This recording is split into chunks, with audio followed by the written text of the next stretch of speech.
Saudara, kita lanjutkan dan berangkat dari Tiongkok.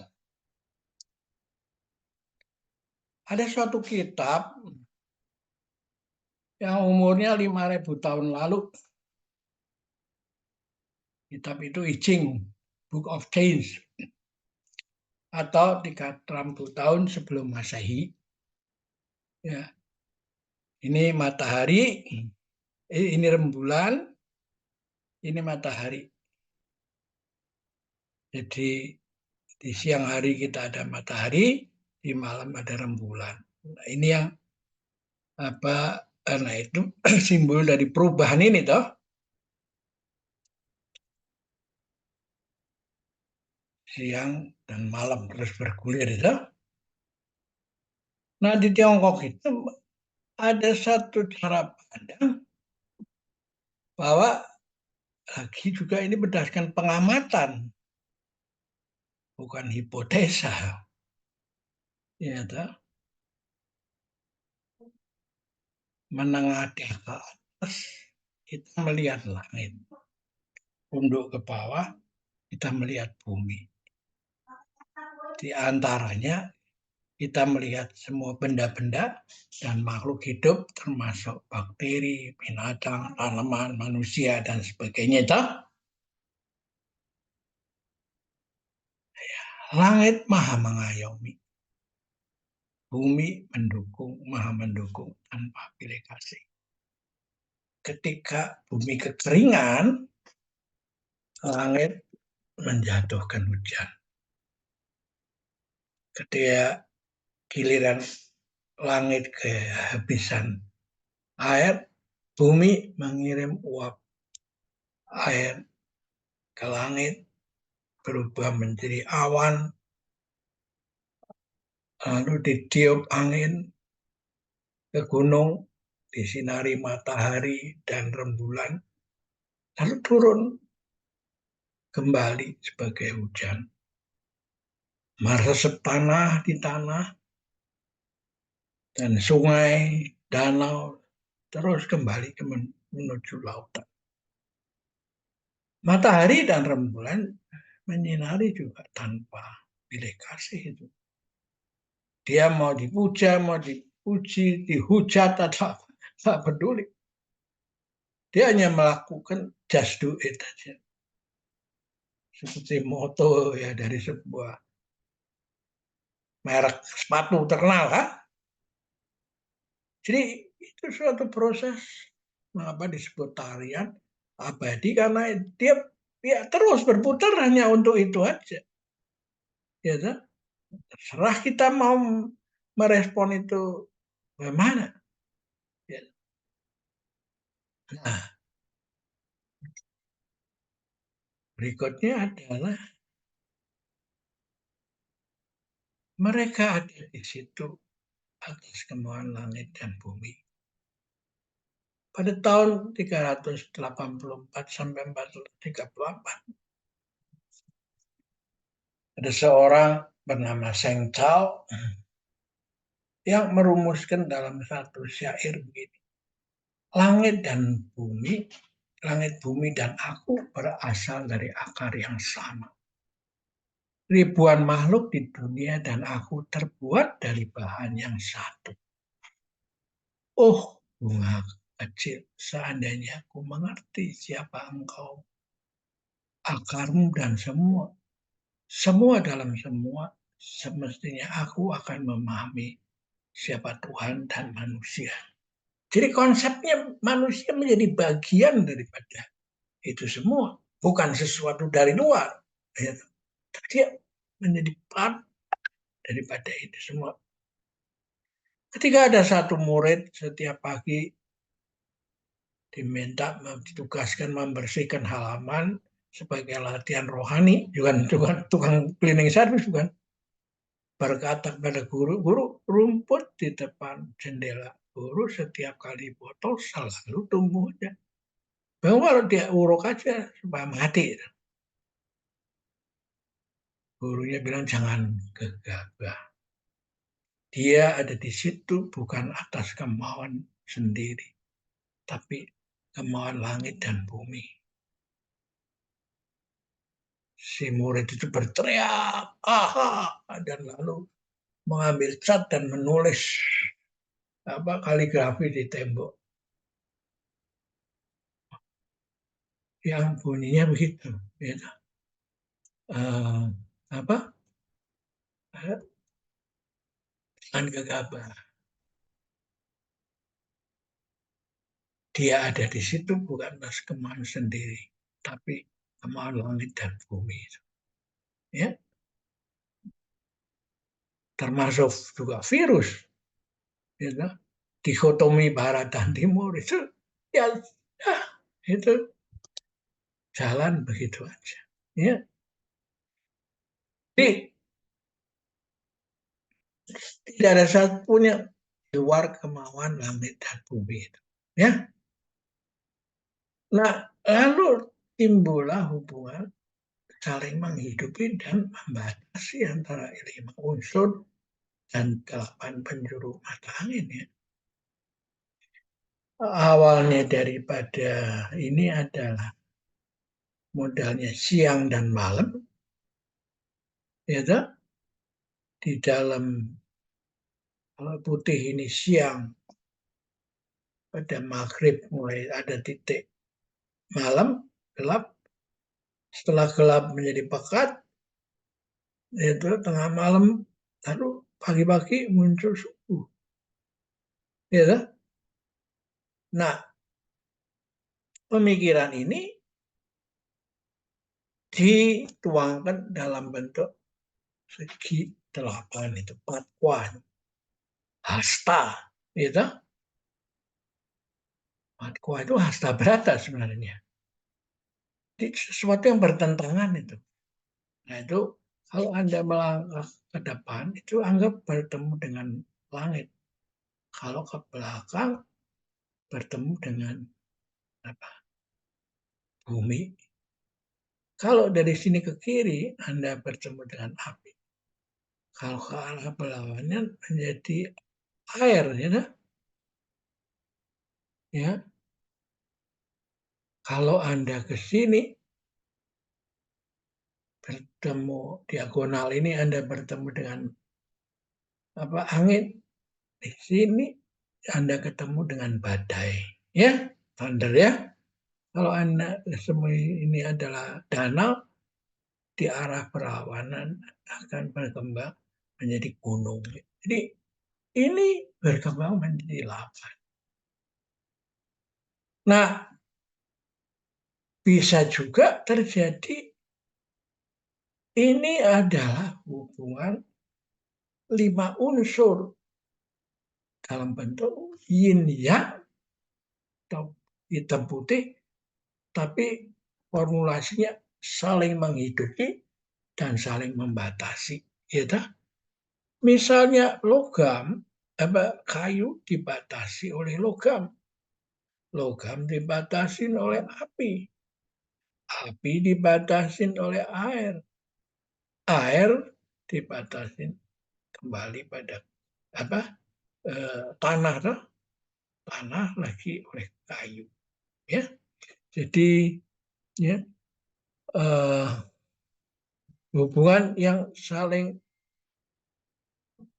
mengalahkan, gitu, membatasi, gitu. Ini kayu dikalahkan sama logam kan, ya.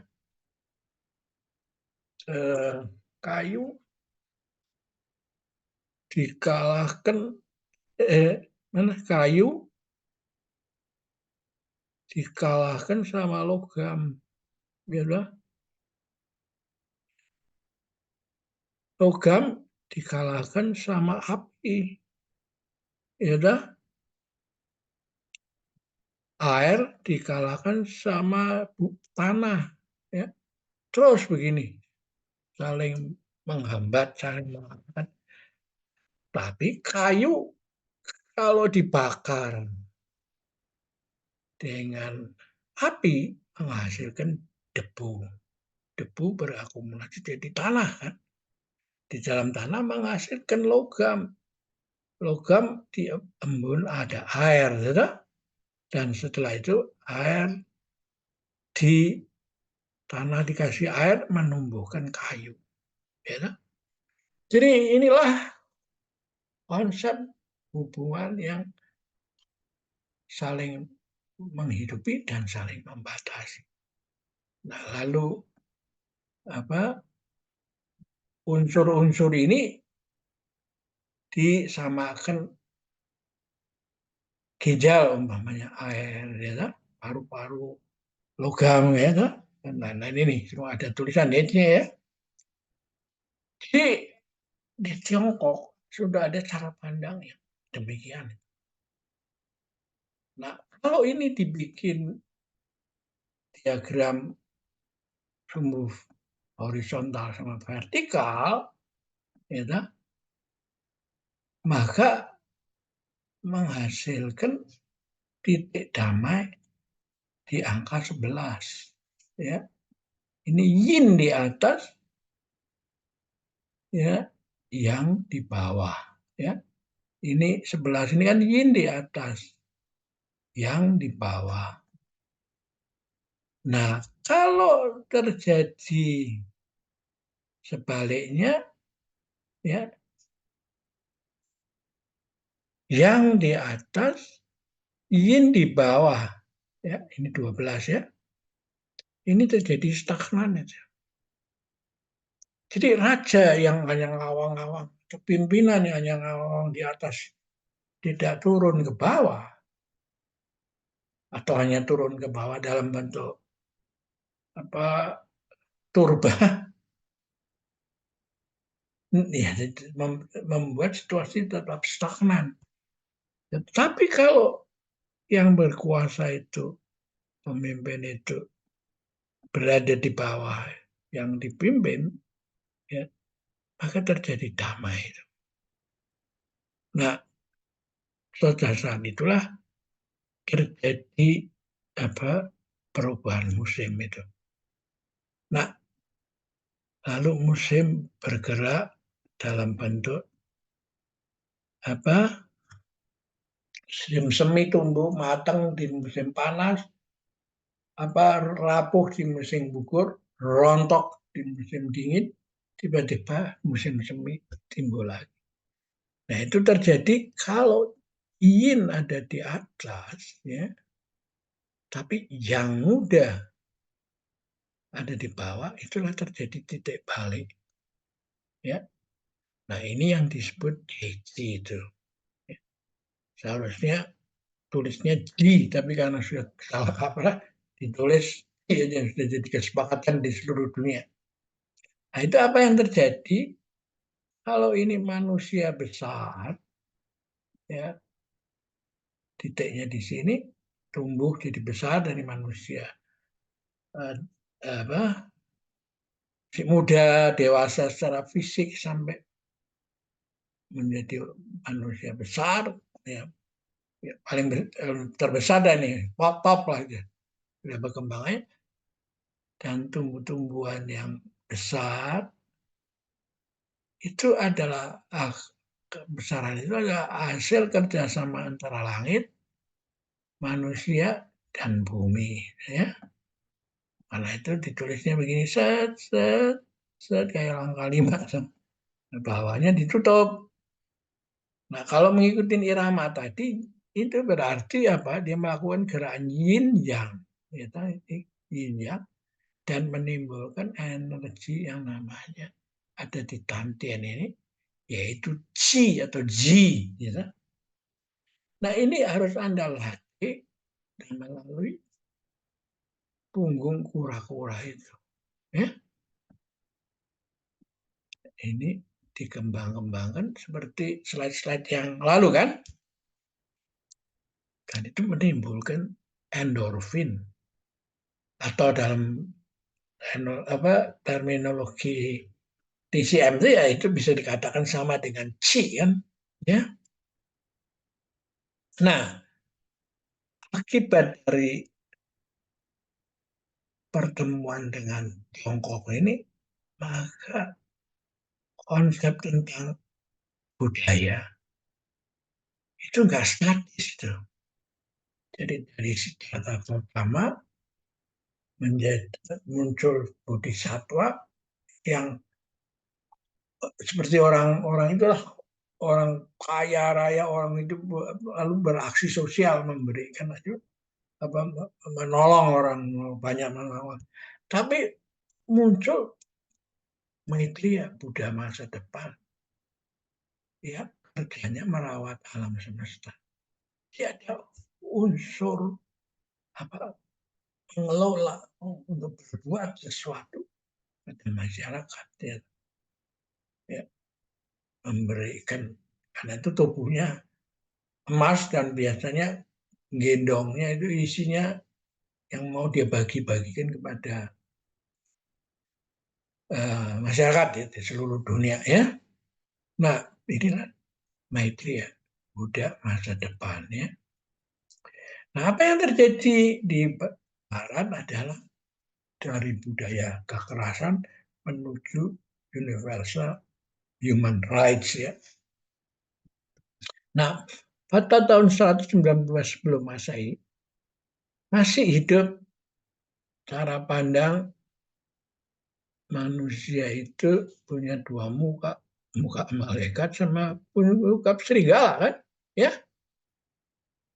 Jadi ini konsep ini juga sama. Di India mengatakan di dalam diri manusia itu ada unsur atman atau self dan ada unsur selfish, ya, egois, ya. Ya, nah itulah konsep tadi Dewi Rama, Dewi Sinta sama Ravana itu adalah sifat-sifat yang ada di dalam diri manusia, ya. Dan diluaskan lagi hubungannya nanti di dalam Mahabharata, ya. Nah, di Barat 1459 sampai ada tokoh namanya Niccolo Machiavelli, ya.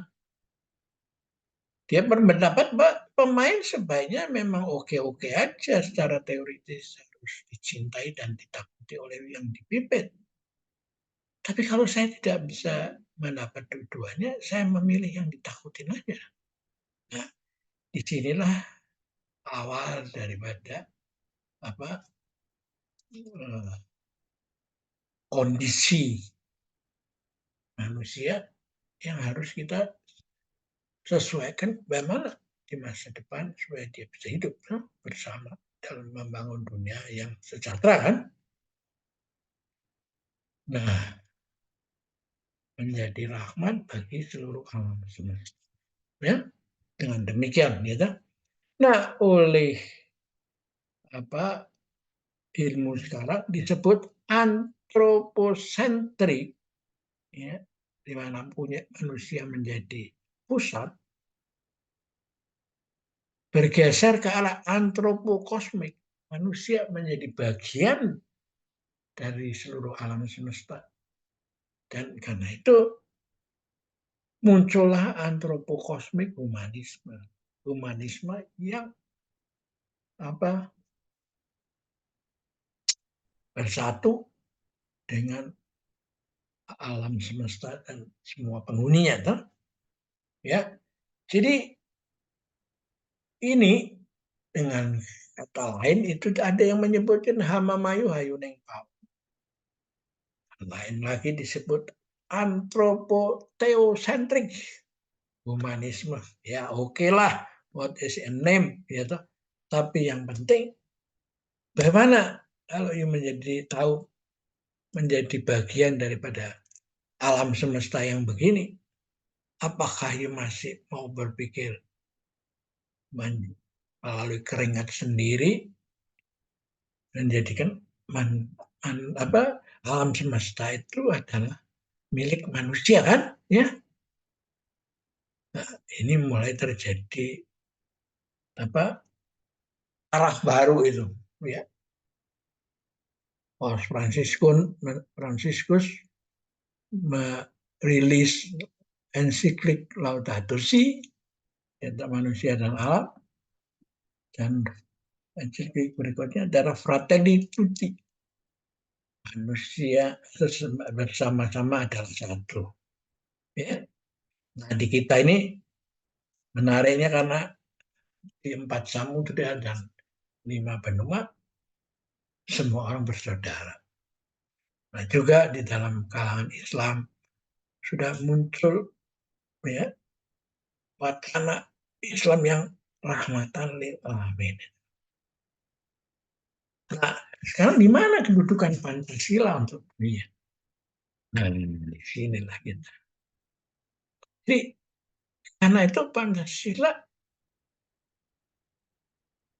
sudah saatnya dipasarkan untuk dunia. Yang kebingungan dari mau globalisasi, lalu balik lagi ke deglobalisasi, dan seolah-olah manusia sempoyongan itu. Ya toh, jalan sempoyongan dan kehilangan arah itu. Sedangkan kalau kita lihat apa eh, petugas restorasi di kapal, di pesawat di kereta api, dia dengan santai jalan dari dapur restorasinya, restoran, membagi-bagikan makanan yang dia bawa, ya, yang sesuai pesanan itu. Ke sebelah sini ada yang minta teh manis, di sini minta kopi, di sini minta bistek, di sini minta apa, nasi goreng atau apa itu. Ya, jadi saatnya sekarang ini kita jadikan Pancasila menjadi milik dunia. Bukan karena kita menawarkan, mengasongkan Pancasila. Karena semua melalui pengamatan problem based learning bahwa dunia itu membutuhkan Pancasila. Gitu? Jadi sudah saatnya aspek universalisme dari Pancasila dijelaskan pada dunia. Dan yang bisa tentu ini orang yang berpendidikan itu. Dan baik dan toevallig dalam Taiji Nusantara ini kita start sudah on the right track selama 3 tahun melakukan Taiji tanpa lubang yang diikuti 15 peserta yang kualifikasinya S2, S3, dan profesor. Itu. Dan tempat kerjanya bermacam-macam. Ya, nah inilah salah satu strength point daripada Taiji Nusantara. Ya, kita akhiri ini dulu, nanti kita lanjutin lagi, ya, bincang-bincang tentang pendekatan budaya, ya kan? Karena kalau Anda lihat di Eropa itu baru abad ke-13 atau tahun 1200-an itu Marco Polo pergi ke mana? Ke Tiongkok gitu, untuk mencari sutra, ya.